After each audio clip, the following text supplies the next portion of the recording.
নেত্রকোনা বাংলাদেশের উত্তরাঞ্চলের ময়মনসিংহ বিভাগের একটি জেলা। নেত্রকোনা জেলা উত্তরে ভারতের মেঘালয়ে গারো পাহাড়, পূর্বে সুনামগঞ্জ জেলা, দক্ষিণে কিশোরগঞ্জ এবং পশ্চিমে ময়মনসিংহ জেলা দ্বারা বেষ্টিত।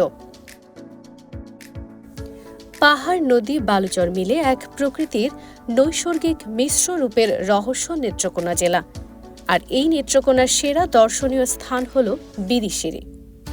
এখানকার অপরূপ সৌন্দর্য মুগ্ধ করে সবাইকে। সাদা মাটির এই দেশে দেখা মিলবে চীনা মাটির পাহাড়, সোমেশ্বরী নদী, নীলচে সবুজ পানির হ্রদ, গির্জা, পাহাড়ি নৃগোষ্ঠী সহ বিভিন্ন দর্শনীয় স্থান।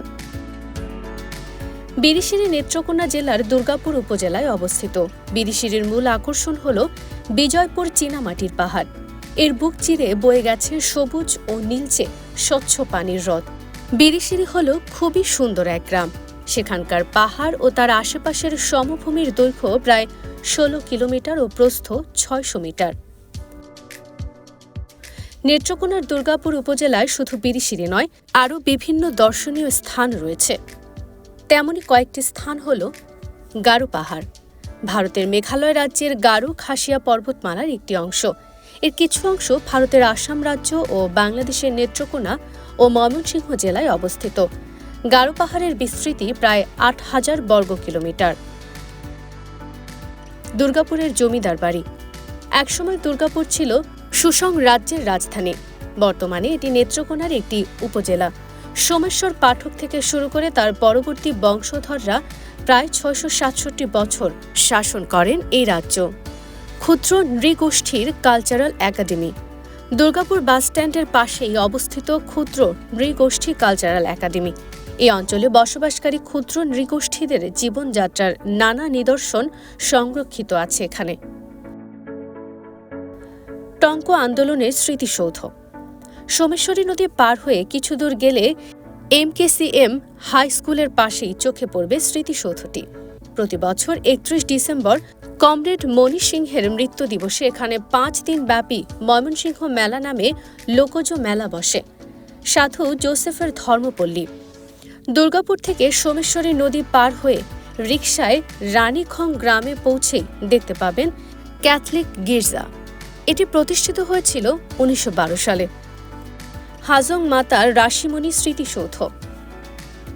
দুর্গাপুর বাজার থেকে বিজয়পুর পাহাড়ে যাওয়ার পথেই দেখা মিলবে এই স্মৃতিসৌধ। কামারখালী বাজারের পাশে বহেরাতলিতে অবস্থিত রাশিমণির এই স্মৃতিসৌধ। জানা যায়, ব্রিটিশ মহাজন ও জোত্তারদের অন্যায় নীতির বিরুদ্ধে রুখে দাঁড়িয়েছিলেন রাশিমণি। সাদামাটির পাহাড়। নেত্রকোনা ভ্রমণে সবাই প্রথমে এ স্থানেই ঘুরতে যায়। দুর্গাপুর উপজেলা পরিষদ থেকে ৭ কিলোমিটার উত্তর পশ্চিমে অবস্থিত সাদামাটির পাহাড়। এখান থেকে চীনা মাটি সংগ্রহ করা হয়। ফলে পাহাড়ের গায়ে সৃষ্টি হয়েছে ছোট ছোট গভীর জলাধার। পাহাড়ের গায়ে স্বচ্ছ নীল রঙের জলাধারগুলো দেখতে খুবই চমৎকার। সোমেশ্বরী নদী। স্বচ্ছ পানি আর ধুধু বালুচরের জন্য বিখ্যাত সোমেশ্বরী নদী। এটি নেত্রকোনা জেলায় প্রবাহিত একটি নদী। এর সৌন্দর্য মুগ্ধ করে দর্শনার্থীদের। কংস নদী। এই নদী ভারতের মেঘালয় ও বাংলাদেশের মধ্যে প্রবাহিত হয়েছে। ভারতের শিলং মালভূমির পূর্বভাগের তুরার কাছে গারো পাহাড়ে নদীটির উৎপত্তি।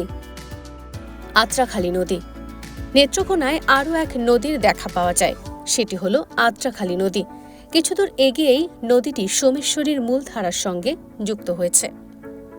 কমলা রানীর দিঘি।